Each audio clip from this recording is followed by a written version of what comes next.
सारथी UPSC योजनेतील 1000 विद्यार्थ्यांच्या orientation programme कार्यक्रमात अविनाश धर्माधिकारी यांनी विद्यार्थ्यांशी संवाद साधत प्रिलिम, मेन्स आणि इंटरव्ह्यूचे नेमके अर्थ ओघवत्या शैलीत सांगत माइंडसेट, जीवनातील विन विन सिच्युएशन आणि करिअर प्लॅनिंग आदी मुद्द्यांवर प्रकाश टाकला. अविनाश धर्माधिकारी यांचे संवाद सत्र अतिशय प्रेरणादायी ठरले. आदरणीय निंबाळकर सर, मित्रवर्य काकडे साहेब, सन्माननीय व्यासपीठ आणि माझ्या बोलण्याचा पुढचा भाग जास्त नीट ऐका की हे सगळे माझ्या सकट मुळात ज्यांच्यासाठी आहोत. चाललंय ते सर्व ज्यांच्यासाठी चाललंय. अशा सर्व विद्यार्थी मित्रमैत्रिणींना सर्वांना नमस्ते. सर्वांना सर्व काळ सर्व शुभेच्छा. आणि तुम्हाला करिअरमध्ये आणि त्याहून महत्त्वाचं म्हणजे जीवनामध्ये यश आणि आनंद दोन्ही लाभो, ही खरी शुभेच्छा, ही खरी प्रार्थना आहे. आज इथे येण्यामध्ये नेहमीप्रमाणे खूप आनंद आहे. सारथीशी सुद्धा आता माझ्याकडनं होत असलेल्या छोट्याशा शैक्षणिक कामाचे विलक्षण ऋणानुबंध तयार झाले. त्यामुळे इथे येणं, तुमच्याशी संवाद करणं हा नेहमीच खूप आनंदाचाच प्रसंग आहे. सरांची सुद्धा भेट होणे, मला येत होतो तेव्हा कळलं की सर आहेत. माझा आनंद दुधात साखर म्हणतात वाढला आणखीन. जो थोडा काळ मी शासनात होतो तेव्हा सरांना सुद्धा अधिकारी म्हणून मला पाहता आलेलं आहे. आणि तेव्हापासून आजपर्यंत आनंद आहे की ऋणानुबंध कायम राहिले, वाढले. Sir, thank you very much for the kind words you sed about me. May your blessings B with me, with all of us. त्या सर्व तुम्हालाही शुभेच्छा. आत्ता काही दिवसांपूर्वी एकदा सहज काही कामानिमित्त माझी गाडी अशी इकडून गेली होती. त्यावेळेला मला या वास्तूचं दर्शन घडलं आणि बाहेरून पाहताना सुद्धा छान वाटत होतं असं सांगतं.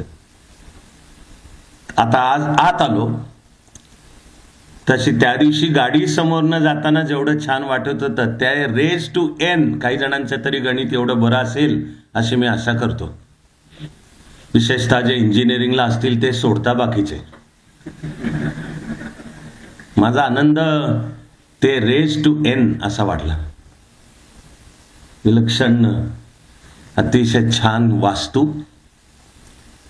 आपल्या भारतीय वास्तू शब्दातच एक पावित्र्य आहे की ती नुसती बिल्डिंग नाही आहे, ती त्याचं व्हायब्रेशन्स त्याची, की इथे येऊन काम काय करायचंय. मला तर तुमच्याशी बोलायला जर 5च मिनिटं असती ना तर मी तर तुम्हाला म्हणालो असतो की ज्या थोर राजाचं नाव या कार्याला दिलंय, बस माझं म्हणणं आहे नीट अभ्यास करा त्यांचाच. आणि तो जो तिथे दारामध्ये त्यांचा भव्य पुतळा आहे, जाता येता एकदा रोज नमस्कार, वंदन, मुजरा जे करायचंय ते करा. मनातली भावना आपण त्यांच्या समान व्हावे हाची सापडे बोध खरा. मूळची कविता वि स खांडेकरांची आहे.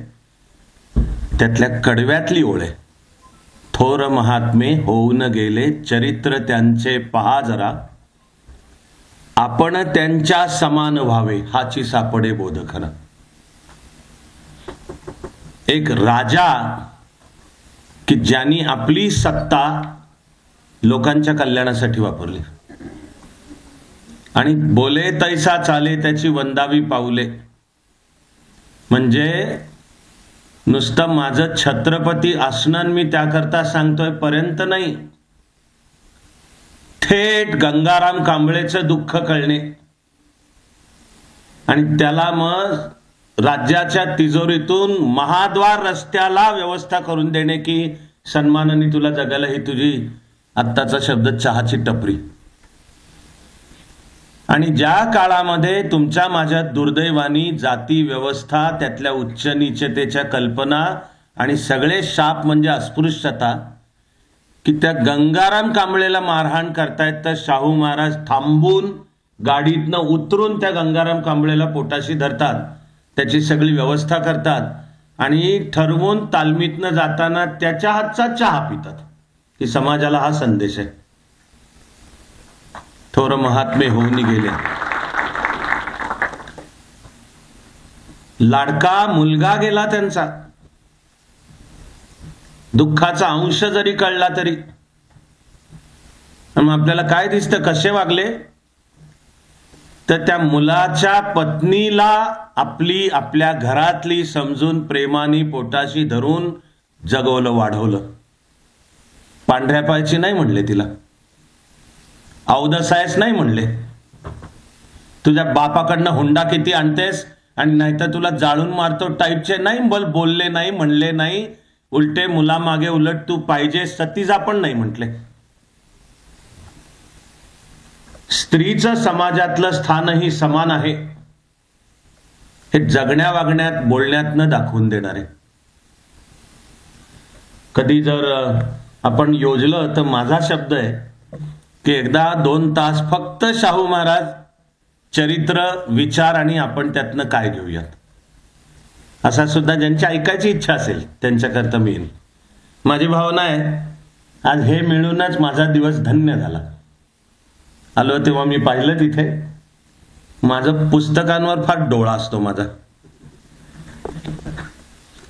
माझ्या विद्यार्थ्यांना तर एव्हा माझा हा जोक पाठ सुद्धा झालाय की माझ्या वयाच्या 16व्या वर्षी सुद्धा माझं मुलींपेक्षा जास्त लक्ष पुस्तकाकडे असायचं. माझं झालंय ते चांगलंच झालेलं आहे, तुमचं पण हो. त्यामुळे आले आले जेव्हा मी हे पाहिलं की माझ्या मनात होतं हे हवंय मला, मिळालं. जो विवेकानंदांचा शब्द आहे मॅन मेकिंग एज्युकेशन, की शिक्षण काय पाहिजे तर ते नुसतं पोटा पाण्याचं आणि जॉब आणि तो बाय प्रॉडक्ट आहे, मिळावं ते, पण मनुष्य घडवणारं शिक्षण, मॅन मेकिंग एज्युकेशन, ज्यामध्ये व्हॅल्यू एज्युकेशन हा त्याचा आत्मा आहे. आणि उद्या जे देशाचे अधिकारी होणार आहेत आणि एकदा निवडले गेल्यावर सरासरी 30 ते 35 वर्ष ते तिथे काम करणार आहेत. आणि मग नुसते 30 ते 35 वर्ष काम नाही, वरवर चढत जाणार आहेत. अशांचं चारित्र्य, अशांची नियत, शील असा आपला दुसरा आणखी एक ग्रेट शब्द आहे. यावरनं ते प्रशासन काम कसं करणार ते ठरणार आहे. त्यामुळे माझ्याही मनातलं आहे स्वप्न होतं की आपल्याच्यानी जे छोटंसं काम जमलंय ते जर मॅन मेकिंग एज्युकेशन देशाच्या पातळीला करता आलं तर होणारा गुणाकार देशव्यापी आहे. ते भवितव्य आपल्यामधनं जन्म घ्यायचंय की सत्ता ही स्वार्थासाठी नाही, गर्व आणि अहंकारासाठी तर त्याहून नाही. जपावं लागतं उलट, कारण ट्रॅपिंग्स ऑफ पॉवर, ते निवडले गेलो एकदा त्याचे सगळे भोवती जे यस्सर करणारेच असतात, असेच असतात. निकाल लागला त्यावेळपर्यंत तुम्हाला कोण काळं कुत्र हिंग लावून विचारत नसेल.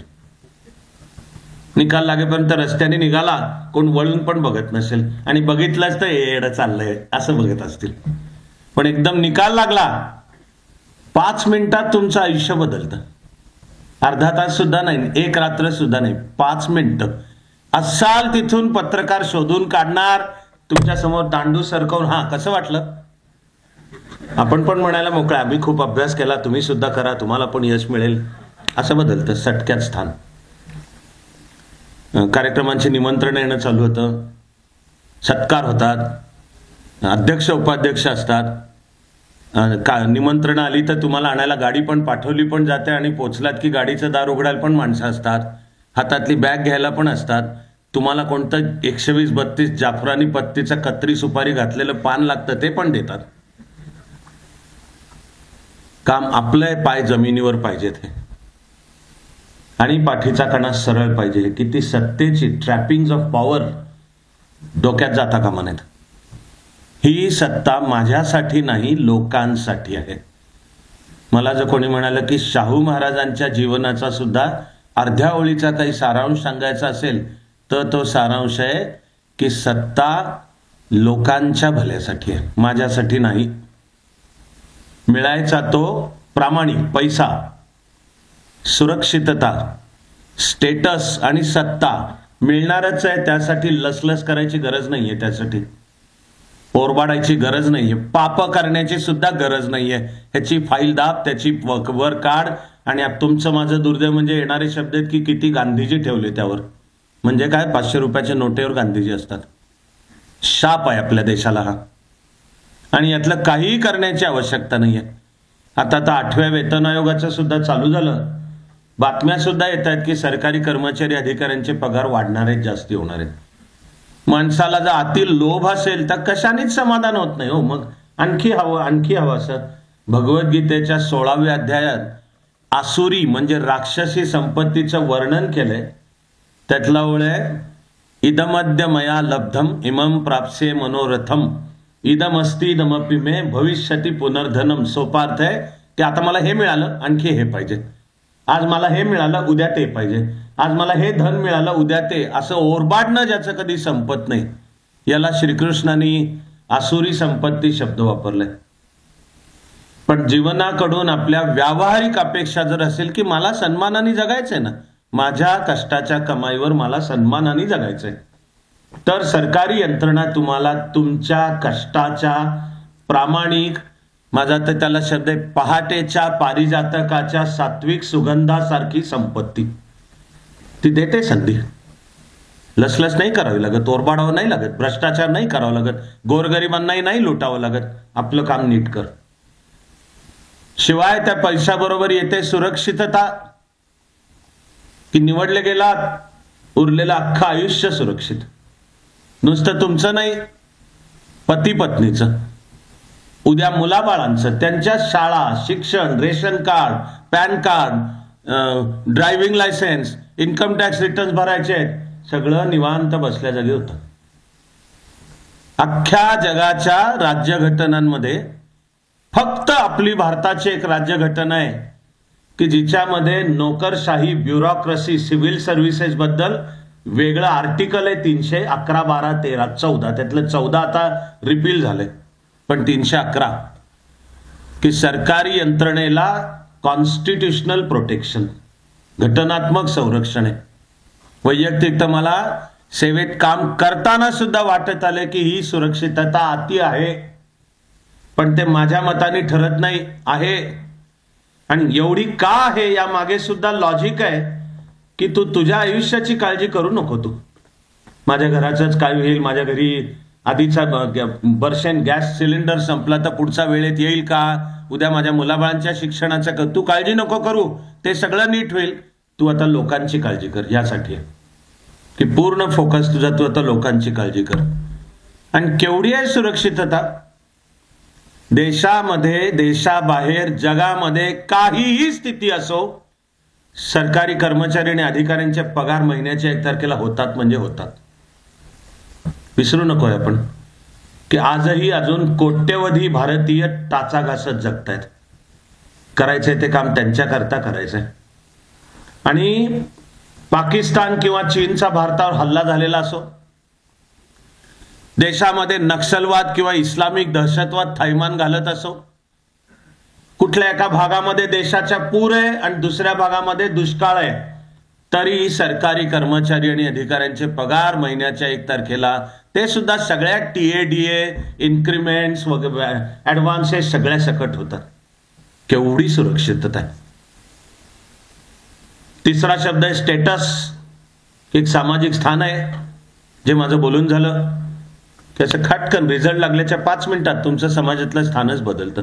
कुठल्याही पदाला निवडले गेलात तरी एकतर ती शासनातली जी पदांची व्यवस्था आहे ही प्रशासकीय व्यवस्था आहे, ती माणसातल्या उच्च नीचतेची व्यवस्था नाही. म्हणजे महाराष्ट्रातला शब्द क्लास 1, 2, 3, 4 आणि केंद्रातला शब्द ग्रुप ABCD. ही नवी चातुर्वर्ण्य व्यवस्था नाही आहे ही उत्तरंड, की ते क्लास 1 किंवा A म्हणजे लागून गेले लय शाणे, त्याच्या खालोखाल B, त्याच्या खालोखाल C. चुकीच्या परत या समजुतीत. माणसं समान आहेत. आपल्या पदावर जो काम उत्तम करतोय तो माणूस ग्रेट आहे. मी वेळेअभावी एकच टॉप क्लास उदाहरण सांगतोय तुम्हाला. 26 नोव्हेंबर 2008 या तुमच्या माझ्या देशावर जेव्हा पाकिस्तान पुरस्कृत दहशतवादी हल्ला झाला मुंबईमध्ये, भारत मातेची शान कुणी वाचवली आहे? याचं उत्तर आहे दहशतवाद्यांचा स्कूटरवर लाठी घेऊन पाठलाग करणाऱ्या फौजदार तुकाराम ओंबाळेंनी अजमल कसाबला जिवंत पकडला. आपल्या प्राणांची आहुती देऊन पण जिवंत पकडला एक फौजदार. पण ज्यांनी आपलं काम उत्तम केलं, ते करताना प्राणांचा विचार नाही केला. तुकाराम ओंबाळेंना पत्नी आहे का नाही आहे मला माहिती आहे, मुलगी आहे, मुलीचा माझ्या हस्ते झाला सत्कार आणि तो होताना मी मुलीला सॅल्यूट केला. वैशाली नाव तिचं. पण या देशावर जेव्हा संकट आलं तेव्हा निर्भयपणे त्याला सामोरं जाऊन ज्यांनी, पुन्हा कमी वेळेअभावी एकच वाक्य ऐकून ठेवा नीट, अख्ख्या जगात दहशतवादी घटना जिथे जिथे घडल्यात अख्ख्या जगात, तर ती दहशतवादी घटना घडताना त्या दहशतवाद्याला पकडलाच असे एकच उदाहरण आहे, ते फौजदार तुकाराम ओंबाळेंनी पकडलेला अजमल कसाब. आपलं कर्तव्य नीट करणारा एक एक अधिकारी हा नॅशनल ऍसेट आहे, देशाचा नॅशनल ऍसेट आहे. मला म्हणायचं आपल्याला तसं व्हायचंय, आणि तसं व्हायचा निश्चय असेल तरच स्पर्धा परीक्षांच्या अभ्यासाला लागा, नाही तर आपापल्या जीवनातलं दुसरं काही करा. शुभेच्छा आहेत त्यासाठी. मी शाहू महाराजांचा आदर्श म्हणतोय, वाचा चरित्र. प्राचीन ग्रंथ अर्थशास्त्र चाणक्याचा, त्याही मध्ये त्यांनी 2 ओळींमध्ये ब्रह्मांड सांगितले. प्रजा सुखे सुखम राज्ञः, प्रजा हिते च हितम, नात्म प्रियम राज्ञः, प्रजानाम तु प्रियम हितम. संस्कृत असल्यामुळे अवघड वाटलं तरी अर्थ एकदम सोपा आहे, जगण्याचा अर्थ आहे तो. प्रजा सुखे सुखम राज्ञः, राजाचं सुख. राजाला वैयक्तिक सुखच नाही काय, उपभोगच नाहीत. मराठीमधला सुद्धा फार छान शब्द आहे की राजा या ठिकाणी आपण समजूयात म्हणजे राज्यकर्ता वर्ग, म्हणजे जे आपण व्हायला निघालो याला वैयक्तिक सुख नाहीतच.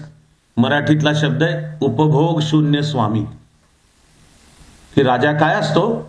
उपभोग शून्य स्वामी असतो. ज्या पदांवर आपण बसू, ज्या सर्व्हिसला सिलेक्ट होईल, जिथे पोस्टिंग मिळेल, ते आपल्या उपभोगासाठी नाहीये.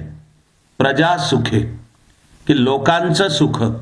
प्रजा सुखे सुखम राज्ञः, प्रजा हिते च हितम. जे लोकांचं हित आहे त्यातच माझं हित आहे, माझं काही वेगळं हित नाहीच आहे. आणि नात्म प्रियम राज्ञः, चाणक्य सांगतोय की राजाला स्वतःचं काही प्रिय किंवा सुख काही असत नाही.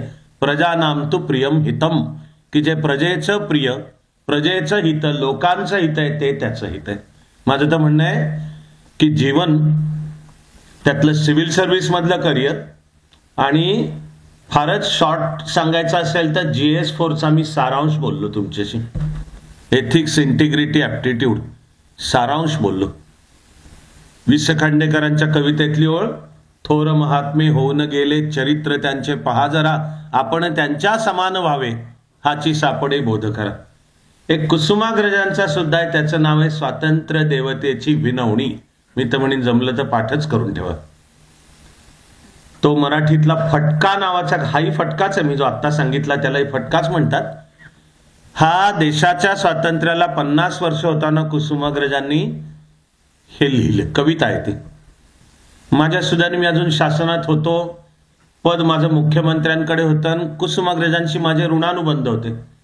त्यामुळे आम्ही ती कविता घेऊन तिचं छान आर्टिस्टिक पोस्टर करून निदान की राज्यभर सर्व सरकारी कार्यालय आणि इथे ते लावा. ते आता त्याचा होतो का परिणाम मला माहिती नाही, पण ज्यांचं मुळातलं आतलं स्वतःच चरित्र शील असेल त्यांचं बळ त्यांनी वाढायला मदत होणार आहे. जनसेवेस्तव असे कचेरी, ती डाकूंची नसे गुहा, असे फटका ह्यासाठी म्हटलंय त्याला. कसे कडक शब्द वापरले, मराठी स्टाईलच आपली, एक गाव दोन तुकडे. पण कुसुमाग्रज भारत माता जणू बोलते, स्वातंत्र्य देवता. आणि जनसेवेस्तव असे कचेरी ती डाकूंची नसे गुहा मेजा खालून मेजा वरतून द्रव्य कुणाचे लुटू नका गोरगरिबा छळू नका पिंड फुकाचे गिळू नका गुणी जनांवर जळू नका. सांगावं तेवढं कमी आहे. करतील दुसरे बघतील तिसरे असे सांगूनी सुटू नका. सरकारी यंत्रणेला शाप आहे. ते अंगावर घ्यायचंच नाही. ही माझी जबाबदारी नाही आहे, माझं काम नाही, माझ्या ज्युरिस्डिक्शन मध्ये नाही, त्याच्यावर आहे. ही जी हा ऍटिट्यूड करतील दुसरे बघतील तिसरे असे सांगूनी सुटू नका. हे जीवन जगण्यात आनंद आहे. आणि त्या स्वातंत्र्य देवतेची विनवणीत कुसुमाग्रजांनी खांडेकरांच्या ज्या कवितेचे मी फटक्याच्या 2 ओळी सांगितल्या तशाच ओळी वापरल्यात, पण त्याही जरा जास्ती मग कडक आहेत. बोथट पुतळे पथापथावर ही थोरांची विटंबना. म्हणजे हा कुसुमाग्रज भारत मातेच्या मुखातून जे संवेदनशील आहेत त्यांच्या करताचा देतात फटका की ठिकठिकाणी पुतळे कधी जमेल तेव्हा कुसुमाग्रजांची आणखी एक दुसरी कविता जरूर वाचा, पाठ करा. फक्त आत्ता मात्र त्याला मला वेळ नाही. तुमच्याशी जो संवाद आणि मुद्दे म्हणण्याचं मनात आहे पण ती कधीतरी जरूर पाठ करा. त्या कवितेची सुरुवात आहे, रात्र पडल्यावर शहरातले पुतळे एकत्र जमले आणि टिपं गाळू लागले. अशी त्या कवितेची सुरुवात आहे. मी आत्ता त्यावर घेत नाहीये. देतोय तो वेळ ह्या ओळीला आहे की स्वातंत्र्य देवतेची विनवणीमध्ये कुसुमाग्रज म्हणतात, बोथट पुतळे पथापथावर ही थोरांची विटंबना, की आम्ही नुसतेच पुतळे उभे केले. मग काय सांगतात कुसुमाग्रज भारत मातेच्या तोंडून, कणभर त्यांचा मार्ग अनुसरा वांझ गोडवे गाऊ नका. थोडं तरी जर त्यातलं थोडं तरी जर अंश आपल्याला घेता आला. मला ही कमालीची सुंदर वास्तू पाहता नाही, मनात आनंद होता नाही, आपोआप मनात सगळं येत होतं. जिन्यांच्या पायऱ्या चढता सुद्धा मला वाटलं की तुम्हाला सगळ्यांना एक मस्त गोष्ट सांगावी. सत्यकथा अर्थातच. नेपोलियन आणि त्याचा पराभव करणारा ड्यूक ऑफ वेलिंग्टन यांची गोष्ट आहे. मानवाच्या इतिहासात जे असामान्य सेनापती होऊन गेले त्यातला एक आहे नेपोलियन. नेपोलियन त्याच्या आयुष्यामध्ये 115 लढाया लढला, 112 लढाया जिंकला. म्हणजे नेपोलियनचा रेकॉर्ड फेडरर नडाल पेक्षा उत्तम आहे. 115 पैकी 112 लढाया लढला, जिंकला. 2 अनिर्णित आहेत. नेपोलियनला भूमध्य समुद्रात इजिप्तच्या इथे जी ट्रॅफलगार या ठिकाणी झालेली एक लढाई, होरेशिओ नेल्सन हा त्यांचा नेव्हल सेनापती होता ब्रिटिशांचा, ती कोणी जिंकली नाही. ड्रॉ, ती मॅच ड्रॉ आहे. ती नेपोलियन हारला नाही म्हणता येणार. आणि नेपोलियनच्या ग्रँड आर्मीची रशियावरची स्वारी, तर वर्णन केलं जातं की त्याच्या सैन्याला क्रेमलिनचे शिखर दिसणं चालू झालं, तेवढे मॉस्कोपाशी पोहोचले होते, पण एकूण तिथून मागे यावं लागलं. तरी ती सुद्धा नेपोलियन हारला नाही म्हणता येणार. ड्रॉ, एकच लढाई हारला. ती शेवटची होती आणि निर्णायक होती, आणि ती मानवाच्या इतिहासात पण महत्वाची आहे.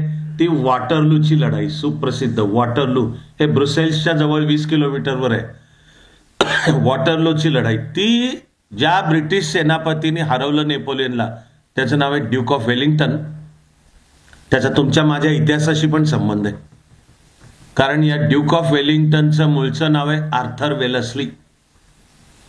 आणि तुमचा माझा या देशाचा दैदिप्यमान इतिहास, ज्या अध्यायाचं नाव आहे मराठ्यांचा इतिहास.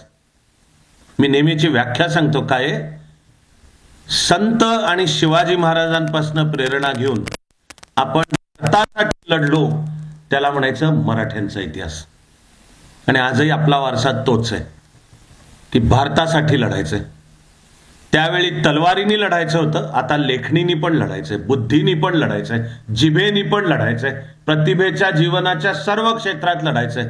पण जोपर्यंत महाराष्ट्र याचं भान ठेवेल की आपलं काम आहे देशासाठी लढायचंय, जीवनाच्या आपल्या वेगवेगळ्या क्षेत्रात पण देशासाठी लढायचंय, तोवर आपल्यामधलं असामान्य कर्तृत्व येणार उफाळून. संदर्भ आता सांगण्याचं कारण, मराठ्यांचं साम्राज्य ज्यांनी खालसा केलं त्यातला हा एक सेनापती आर्थर वेलस्ली. म्हणजे आपल्याकरता दुःखाचा संदर्भ आहे.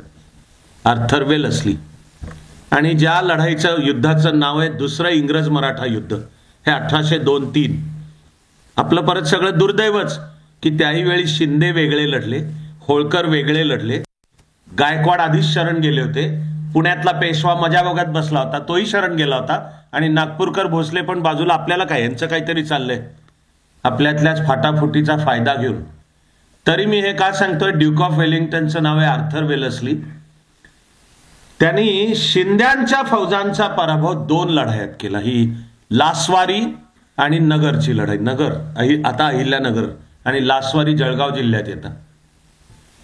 ड्यूक ऑफ वेलिंग्टननी नेपोलियनचा पराभव केल्यावर बोललेलं वाक्य आहे, एक महत्वाच्या वाक्याकरता ही गोष्ट सांगणार आहे, पण आधीचं त्याचं वाक्य आहे की मला नेपोलियन पेक्षा मराठ्यांचा पराभव करणं अवघड गेलं. हे वाक्य आहे त्याचं. जगज्जेता सेनापती, फ्रान्स त्यावेळी वर्ल्ड पॉवर होती, आणि अजिंक्य समजला जाणाऱ्या नेपोलियनला ज्यांनी हरवलं तो सांगतोय की मला यापेक्षा मराठ्यांचा पराभव करणं मला अवघड गेलं. आणि ते आपण एकत्र नाहीच लढलो सगळे फाटाफूट. म्हणून म्हणलं तसं ते 1802-3ची लढाई आहे, त्याच्यात ग्वाल्हेरचे शिंदे वेगळे लढले, इंदूरचे होळकर वेगळे लढले, फुटून वेगवेगळे लढून हारले. तो आर्थर वेलस्ली म्हणतोय की मला मराठ्यांचा पराभव करणं जास्त अवघड गेलं. तुमच्या माझ्यातला पराक्रम विसरू नका, ही क्षमता काय आहेत आणि आवाका कसा असायला पाहिजे, आणि तो घेऊन आधुनिक काळात काम करायचं. पण मला जी गोष्ट आठवली सहज त्या भव्य पायऱ्या चढताना, ते म्हणजे वॉटरलूला अशक्य वाटत असताना ड्यूक ऑफ वेलिंग्टननी नेपोलियनचा पराभव केला. ती गोष्ट मी जरा थोडक्यात सांगतो. अशक्य वाटत होता, अप्पर हँड नेपोलियनचा होता. त्यांनी आधी जर्मन फौजांचा आदल्या रात्री धुवा उडवला होता त्याने, आणि आता उरलं दुसऱ्या दिवशीची मुठभर ब्रिटिश फौज फक्त. तरी ड्यूक ऑफ वेलिंग्टननी शांत राहून जे युद्धाच्या सेनापतीचं कौशल्य आहे ते वापरून त्यांनी नेपोलियनवर अंतिमता मात केली. त्यांनी त्यावेळी त्याला ज्यांनी कोणी विचारले की कसं काय तू नेपोलियनवर मात कसं काय केलीस, तर ड्यूक ऑफ वेलिंग्टनचं इतिहासातलं सुप्रसिद्ध उत्तर आहे, I learned to win these battles for my country on the playgrounds of Eton and Harrow. हे मूळचं वाक्य आहे. मूळचं वाक्य जसंच्या तसं सांगतं की I learn to win this battles for my country on the playgrounds of Eton and Harrow. आता ईटन अँड हॅरो हे शाळा आणि कॉलेजेसची नावं आहेत लंडनच्या जवळची, आणि त्या ईटन आणि हॅरोच्या शाळांमध्ये तिकडचा जो रुलिंग क्लास आहे त्यांचा ॲरिस्टोक्रॅटिक त्या काळातला, ती मुलं शिकायला जायची. आणि नेपोलियनचा पराभव केल्यावर ड्यूक ऑफ वेलिंग्टन सांगतोय की माझ्या देशासाठी मी ही लढाई लढायला आणि जिंकायला माझ्या त्या शाळेच्या मैदानावर शिकलो. मला ही गोष्ट आठवायचं कारण माय डिअर फ्रेंड्स, तुमच्यामधून उद्या असं कर्तृत्व येवो आकाराला की ज्यानंतर तुम्ही म्हणला पाहिजेत की माझ्या देशासाठी या लढायला आणि जिंकायला मी सारथीमध्ये शिकलो. हे आपलं काम. मनामध्ये हे पक्क ठेवून अभ्यासाचं पहिलं पान उघडायचं. अभ्यासाचं पहिलं पान उघडायच्या आधी पहिला मनाचा निश्चय पाहिजे, स्वच्छ आणि कार्यक्षम अधिकारी व्हायचं. हा दोन्ही शब्द आहेत, एक नाही चालणार. स्वच्छ आहे पण कार्यक्षम नाही, तर दुर्दैवाने तुम्हाला जेव्हा परीक्षा क्लिअर करून जॉईन व्हाल ना, तेव्हा दुर्दैवाने तुम्हाला अशी माणसं पाहायला मिळणार आहेत. मी काही भाषणं दिली तरी सगळी जमिनीवरचं सत्य इतकं पटकन बदलणार नाहीये, तर ही दुर्दैवाचीच गोष्ट आहे. पण शासनात जाल तेव्हाही आणि उघड्या डोळ्यांनी जगत असाल तर आत्ता सुद्धा तुम्हाला असे काही पाहायला मिळू शकतील की माणसं चांगली आहेत अरे, पण त्यांना कामातलं नाही कळत. स्वच्छ आहे पण कार्यक्षम नाही. काय मेहरबानी नाही स्वच्छ आहे, काय चाटायचंय त्याच्या त्या स्वच्छ असण्याला घेऊन. कार्यक्षम पण असायला पाहिजे. पण दुर्दैवानी, आणि ते सुद्धा तुम्हाला पाहायला मिळतील, हे दुर्दैव आहे, ते म्हणजे काही अधिकारी कार्यक्षम असतात पण ते काम करताना त्यांचे कट्स कमिशन्स ठरलेले असतात, म्हणजे स्वच्छ नाहीत, कार्यक्षम आहेत. They know how to get things done. त्यांना फाईल, कायदा, नियम, टिप्पणी कशी मांडायची, निर्णय कसे घ्यायचे, पुढे कसे सरकवायचे, सगळं माहिती आहे, पण चारित्र्य भ्रष्ट आहे. आपलं स्वप्न दोन्ही असलेले अधिकारी, स्वच्छही आहेत आणि कार्यक्षमही आहेत. आणि त्या स्वच्छ मध्ये खरं म्हणजे शासकीय अधिकाऱ्याचा एक कोड ऑफ कॉन्डक्ट आहे. ते तुम्ही UPSC क्लिअर केलीत तर त्याचं नाव आहे all India civil service rules, AICSR. तुम्ही जर MPSC द्वारा सिलेक्ट झालात तर त्याचं नाव आहे MCSR, Maharashtra civil service rules. आता त्याच्यामध्ये तिकडे लिहिलेले काय ते नियम आहेत, पण ते आचारसंहिता आहे ती अधिकाऱ्याची, की तू अधिकारी म्हणून काय पाहिजेस, कसा पाहिजेस, ती पाळणे म्हणजे सगळं स्वच्छ असणे आलं. पण स्वच्छ आहे पण कार्यक्षम नाही, तो युजलेस आहे. आणि कार्यक्षम आहे पण स्वच्छ नाही, तो डेंजरस आहे. तो की तो करतो, तो काम करतो, त्याला कळतं, पण त्याच्यामध्ये त्याची कट्स कमिशन्स त्याची ठरलेली आहेत. म्हणजे देशाच्या रक्ताला लागलेल्या जळवा. आपल्याला अभ्यास सुरू करताना पहिलं मनात, हृदयात, मेंदूमध्ये पक्क काय बसवून मगच पहिलं पान उघडायचंय की मला व्हायचा आहे तो स्वच्छ आणि कार्यक्षम दोन्ही. की तो स्वच्छ पण आहे, नीतिमूल्य, आणि काम पण त्याला समजतं की तो कार्यक्षम आहे. त्याचा झपाटा, त्याचा आवाका, त्याच्या टेबलवर फायली 24 तासापेक्षा जास्ती काळ पेंडिंग राहत नाहीत.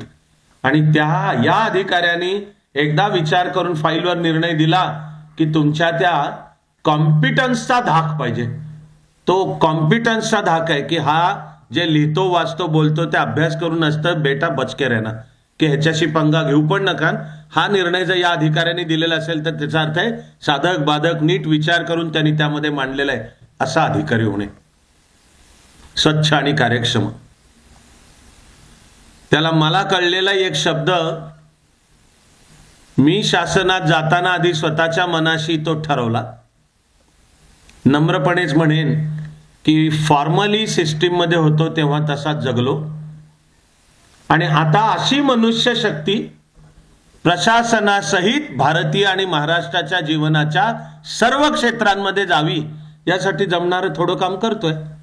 शब्द काय? तो शब्द आहे कार्यकर्ता अधिकारी.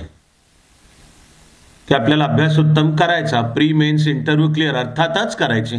सर्व शुभेच्छा आहेतच की तुम्हाला तुमच्या चॉईसची सर्व्हिस, तुमच्या चॉईसचं पोस्टिंग, IAS IPS मध्ये गेलात. बहुसंख्य जणांना होम केडर हवं असतं, नॅचरल आहे, पण सगळा देश आपलाय, सगळा देश आपलाय. IAS IPS मध्ये हवंय होम केडर, पण समजा मिळालं काश्मीर.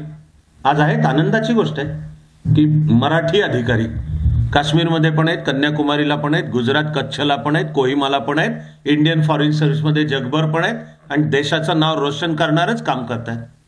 कारण देश आपला आहे, सगळे लोक आपलेत, जे केडर मिळेल, जी भाषा, ती भाषा सुद्धा आपली आहे. या सगळ्या सहित म्हणजे ऑल इंडिया कॅरेक्टर, की आपल्या व्यक्तिमत्वाचं सुद्धा कॅरेक्टर, ऑल इंडिया कॅरेक्टर. तर कार्यकर्ता अधिकारी म्हणजे की मी UPSC MPSC इत्यादी क्लिअर झाले, अधिकारी झालो, कसा व्हायचा आहे याचं नाव आहे मी देशाचा पूर्णवेळचा कार्यकर्ता आहे.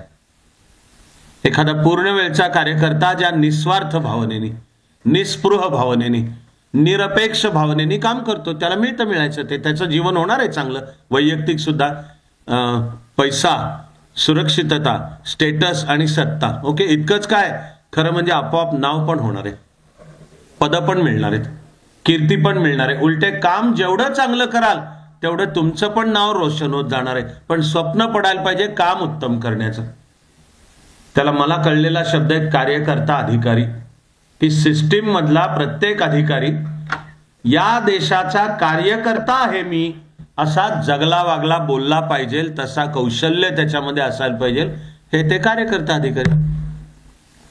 मी तर IAS व्हायच्या आधी 11 वर्ष समाजात पूर्ण वेळचा कार्यकर्ता म्हणून काम करत होतो. आत्मचरित्र सांगायची ही जागा नाही, वेळ नाही, मी सांगणार पण नाहीये.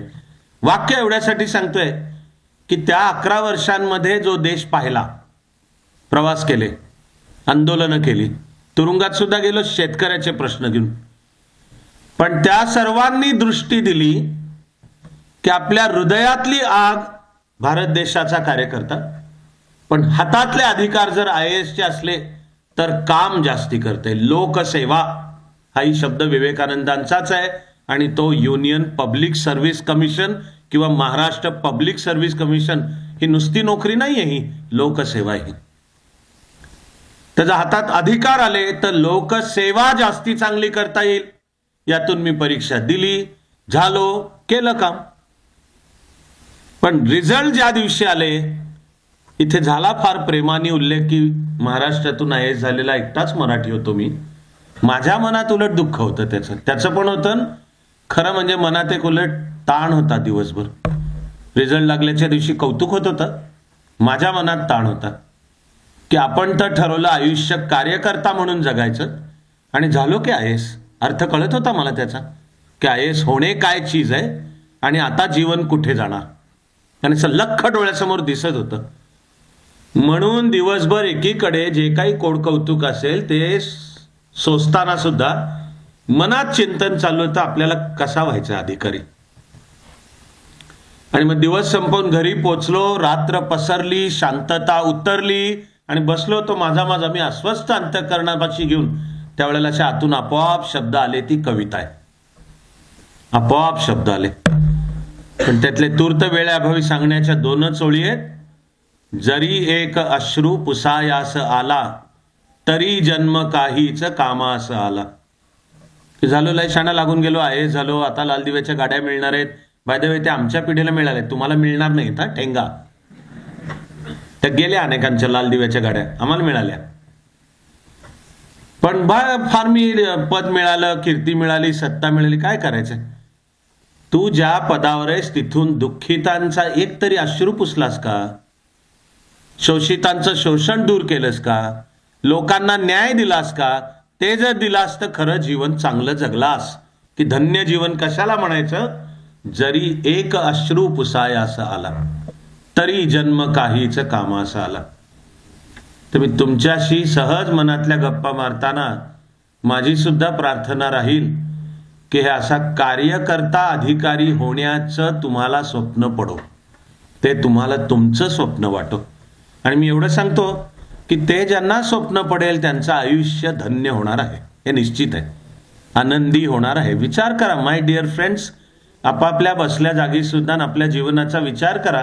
एकूण माणूस हा जो प्रकार आहे ना, छाती फुटेपर्यंत माणूस पैसा मागे लागतो, पदामागे लागतो, कीर्ती मागे लागतो, माझं नाव व्हावं, माझ्या गळ्यात हार फुलं गुच्छ पडाव्यात. आणि जरा हे सगळं करणाऱ्यांना विचारून पहा, छाती फुटेपर्यंत पळतात की काय काय मिळवलंस, काय जीवन जगलास.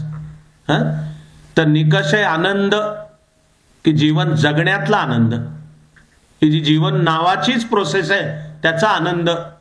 तर तो खरा आनंद पैसे खाण्यात नाही, जातीपाती पाळण्यात नाही, पुरुष असला तर स्त्रियांशी वेडवाकडं वागण्यात खरा आनंद नाही, व्यसनांच्या मध्ये सुद्धा सिगरेट, दारू, तंबाखूत खरा आनंद नाही. ज्ञान साधनेमध्ये खरा आनंद आहे. Pursuit of knowledge is equal to pursuit of happiness. आणि व्यायाम, वाचन, ट्रेकिंग, की जिथे शिवाजी महाराजांचा वारसा समजावून घ्यायचा, समाजाचं काम करणे, पोहणे, खेळ, म्हणजे मला म्हणायचं सगळं मिळून चांगल्या गोष्टींची व्यसनं.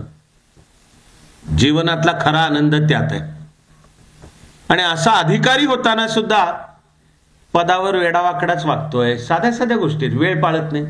तुमच्या माझ्या देशाला शाप आहे की अधिकारी वेळच पाळत नाहीत, दिलेले शब्दच पाळत नाहीत, लोकांची कामच अडकून पडलेली असतात. आणि मग कोणातरी राजकीय पुढाऱ्याचा मात्र आला की हा तटकन जागेवर उभा राहतो. त्यावेळेला त्याच्या पाठीचा कणा असा झुकलेला असतो, लाळ अशी गळत असते जमिनीपर्यंत तार आलेली, यस्सर यस्सर करत. हे वय आनंदाचं जीवन. जीवनातला आनंद कर्तव्य करण्यात आहे. आणि UPSC MPSCचं कर्तव्य म्हणजे लोकसेवा आहे. म्हणून आहे की ज्यांना हे स्वप्न पडणार आहे, मग अभ्यास पण उत्तम होणार आहे.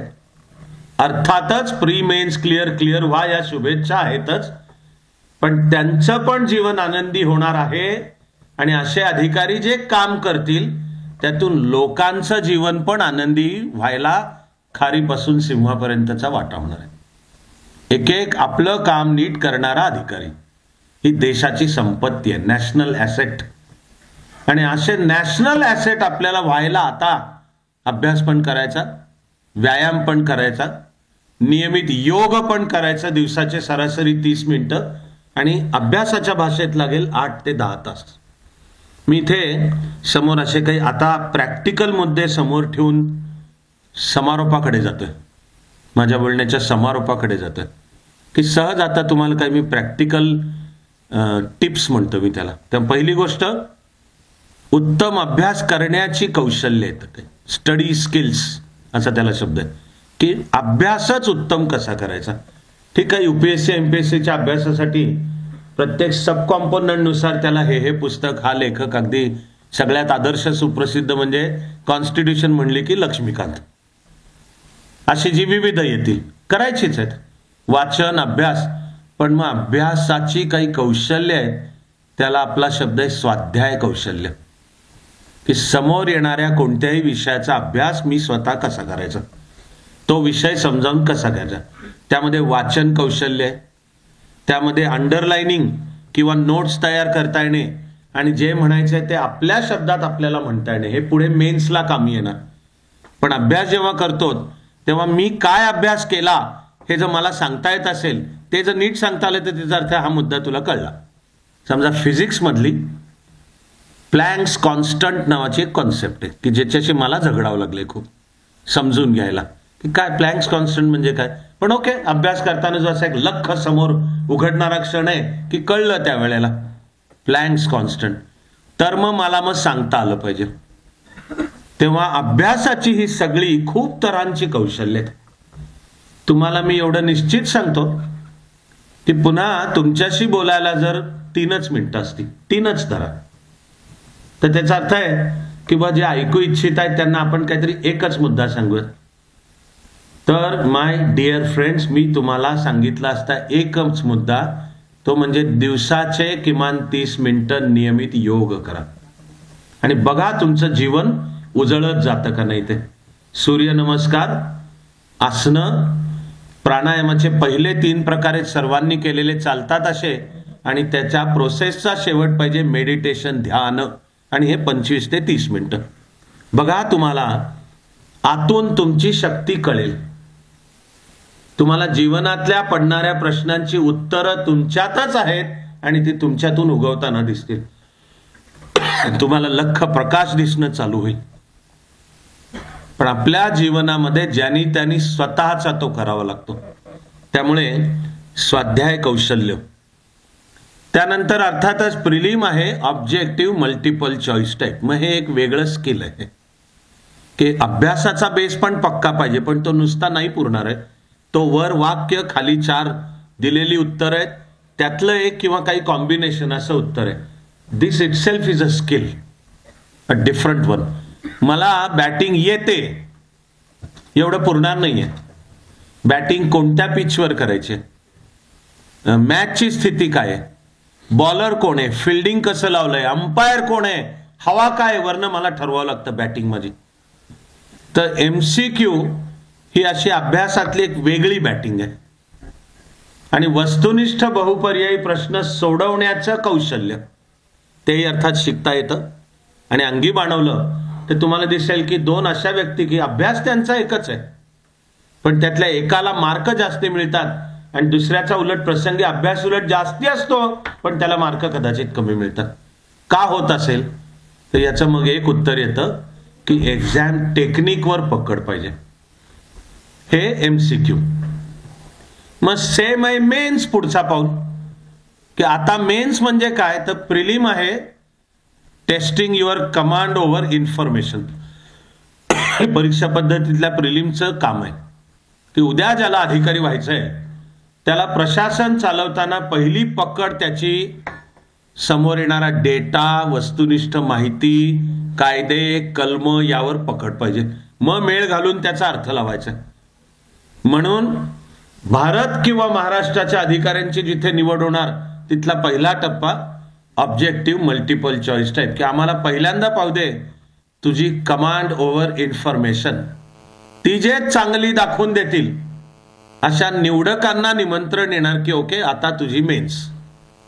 मग मेन्सचं मुख्य काम काय, तर उत्तर आहे testing your command over knowledge. आता ज्ञानावरील प्रभुत्वाची परीक्षा, ती प्रिलिम होती, तऱ्हातऱ्हांची माहिती, पण माझ्यापाशी भरपूर माहिती आहे आणि ती विचारलेल्या प्रश्नानुसार मी सांगू शकतो यावर भागणार नाहीये. तुला त्या असलेल्या माहितीचा वापर करून आपलं म्हणणं मांडता येतं का? That is knowledge. की वेगवेगळा डेटा, वेगवेगळी इन्फॉर्मेशन वापरून त्या सगळ्यामधनं मला एक अर्थ मांडता येतो. समजा आपला लाडका बॅट्समन सचिन, तुमचा कोणाचा विराट कोहली असला तर मला कल्पना नाहीये, ठरवा तुम्ही, त्याला बॅटिंग त्याची चांगली व्हावी अशी प्रार्थना करू आपण. सध्या जरा प्रॉब्लेम चालू आहे, पण बादशाह, माझ्या मनातला क्रिकेटचा बादशाह सचिन तेंडुलकर. मग मला सचिनचं सगळं क्रिकेटिंग स्टॅटिस्टिक्स मला माहिती आहे.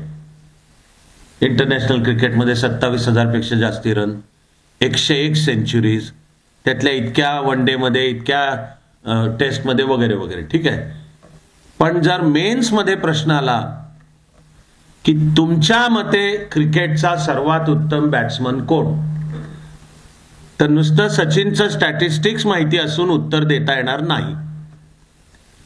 त्याला माहिती असावं लागेल इतरही काही बॅट्समन असोत, Ricky Ponting, Kane Williamson, Barré Richards, इंझमाम इत्यादी इत्यादी, राहुल द्रविड वगैरे खूप येतील.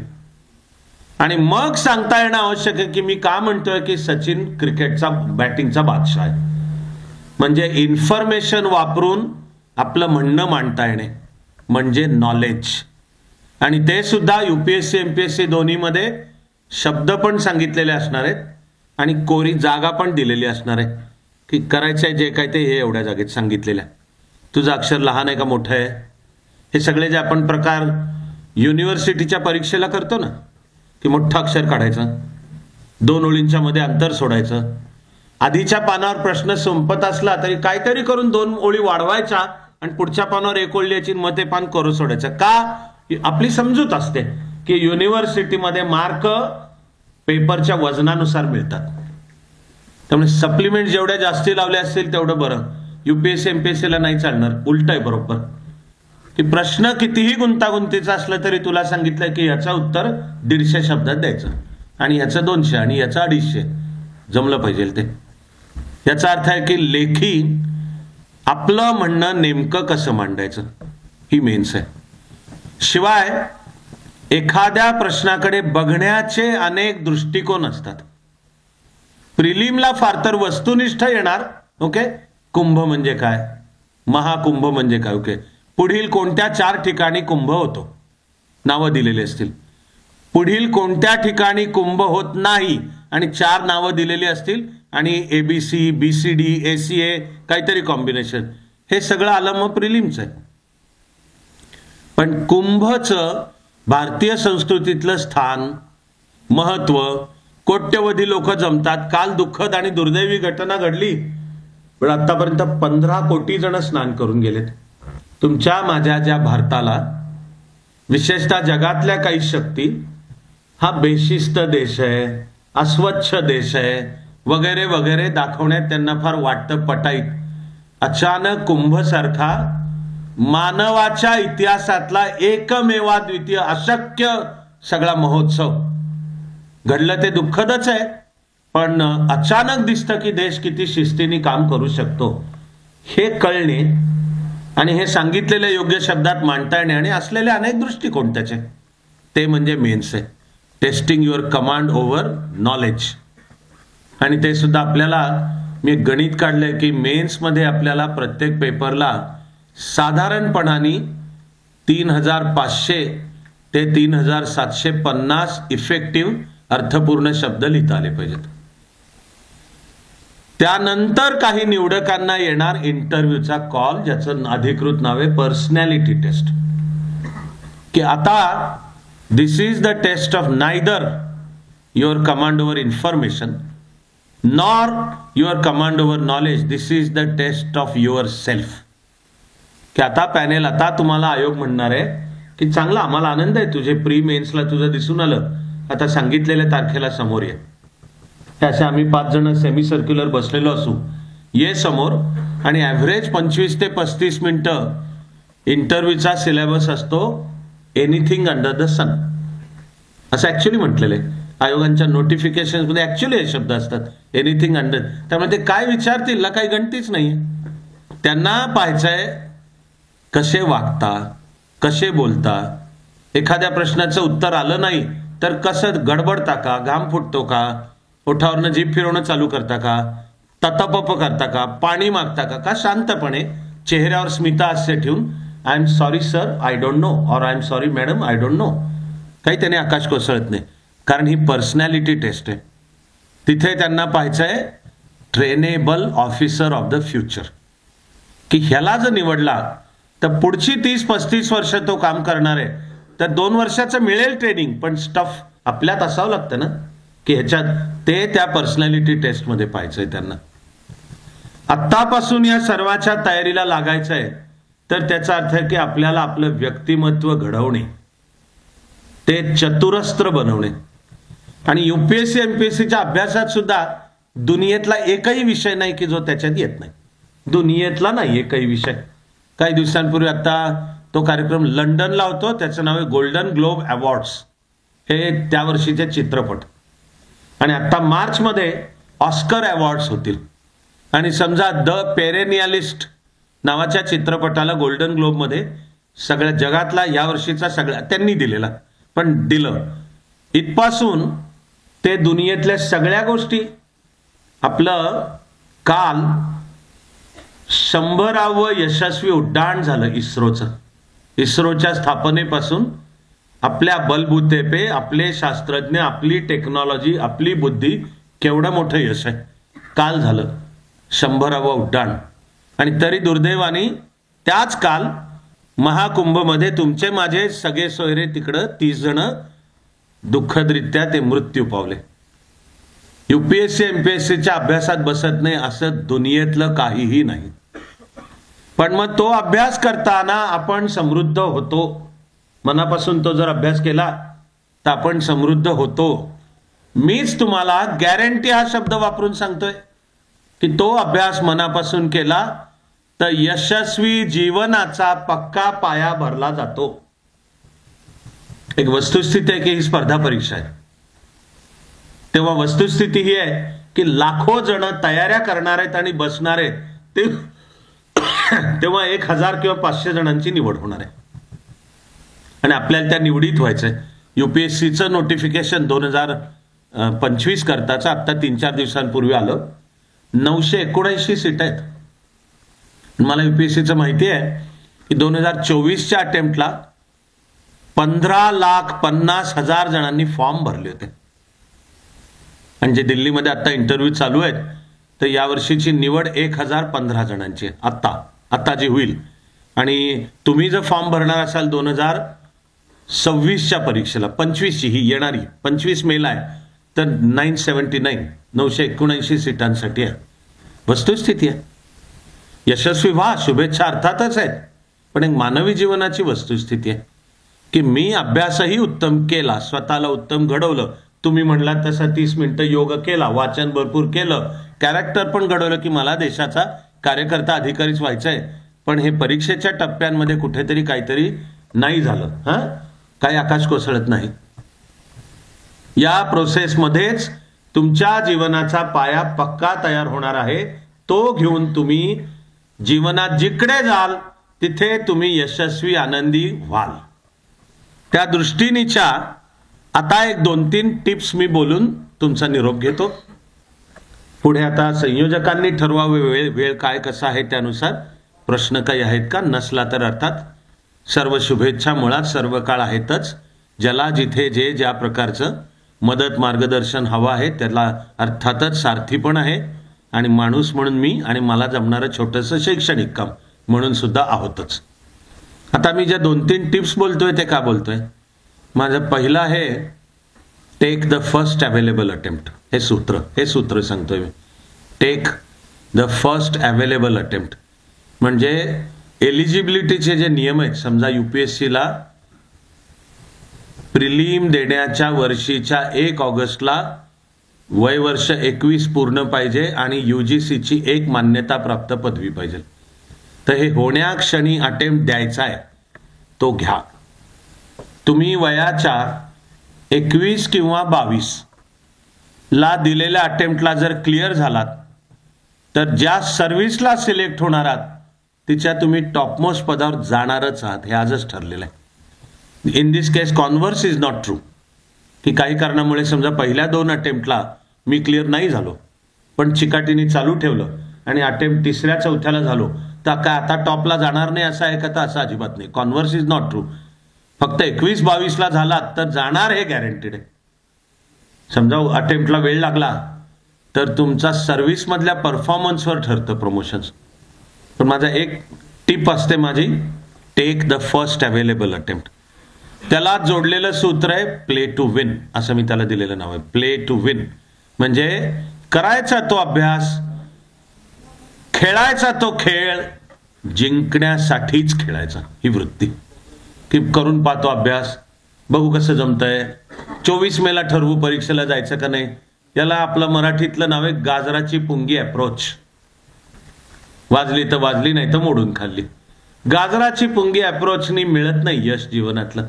जीवनातलं यश मिळवायला एकच तारा समोर आणि पायतळी अंगार, म्हणजे ध्येयावर दृष्टी ठेवून सरकावं लागतं पुढे.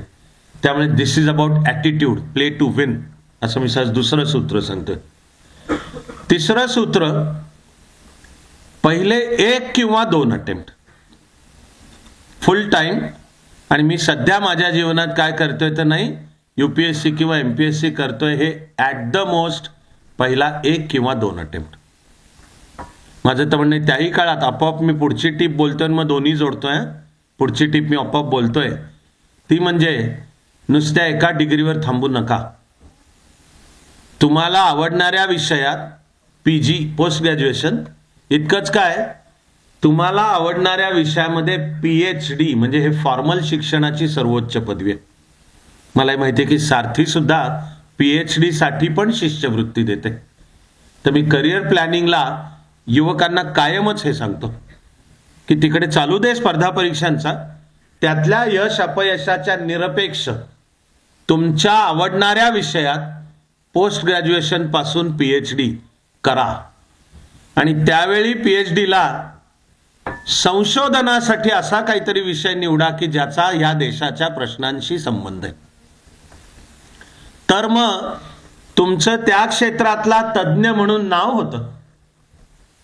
आणि PhD करणे IAS होण्यापेक्षा यत्किंचितही कमी नाही.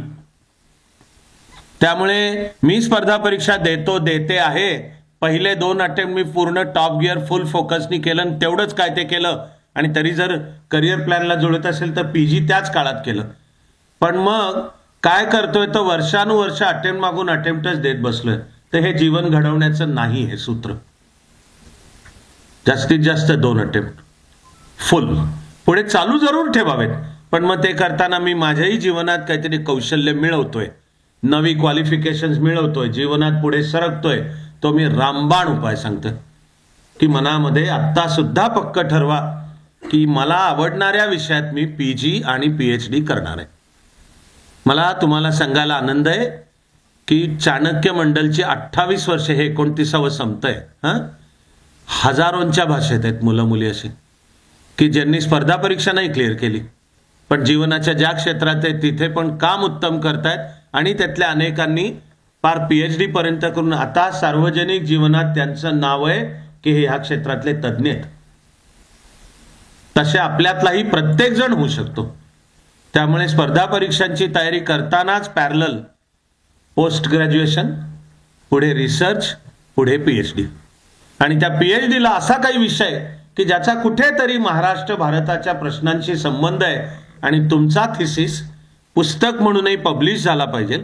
ते तुमचं नाव होणं चालू होतं की हा या क्षेत्रातला तज्ज्ञ आहे, पब्लिश रायटर, तर हा या क्षेत्रातला तज्ज्ञ आहे. आणि त्यामुळे पुढे तुम्हाला मग देशाच्या पॉलिसी मेकिंग मध्ये सुद्धा सहभागी होता येतं. यालाच जुळलेला आणि आता तुमच्याशी बोलतानाचा तूर्त माझा शेवटचा मुद्दा, तो म्हणजे स्पर्धा परीक्षेच्या रस्त्यावरनं स्वतःला घडवताना मनामध्ये कुठल्या तरी एका पर्यायी करिअरलाही आपण तयार पाहिजे. आपल्यापाशी पाहिजे, त्याला हुकमाचा पत्ता म्हणतात की माझ्या खिशात आहे मला अल्टरनेटिव्ह करिअर प्लॅन. पुन्हा मला वाटतंय जास्ती वेळ देण्याची नाही आवश्यकता की लाखो जण बसणार तेव्हा 1000 जण निवडले जाणार आहेत. त्या 1000तले व्हा या शुभेच्छा आहेतच, तरी जीवनाची विन विन सिच्युएशन असं नाव देतोय मी त्याला, की कशी करायची जीव, की आयदर वे आय विन, की मी हे स्वतःला असा काही घडवतो आहे की प्री मेन्स इंटरव्ह्यू दिली, क्लिअर केली, यशस्वी झालो, महाराष्ट्र किंवा भारताच्या शासनात अधिकारी म्हणून, गुड, अभिनंदन.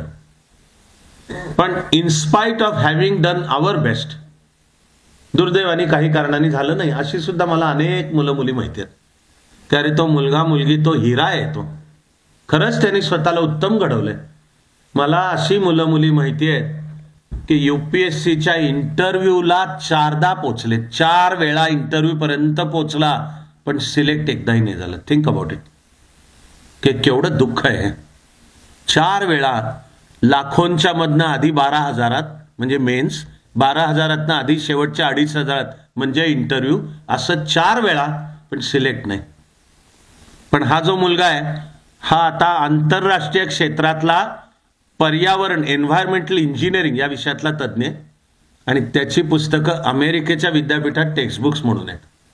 आणि अशी मी तुम्हाला खूप अशी मध्यरात्रीपर्यंत चालू राहतील. माझ्या म्हणण्याचा अर्थ आहे की जीवनाची विन विन सिच्युएशन कशी तयार करायची.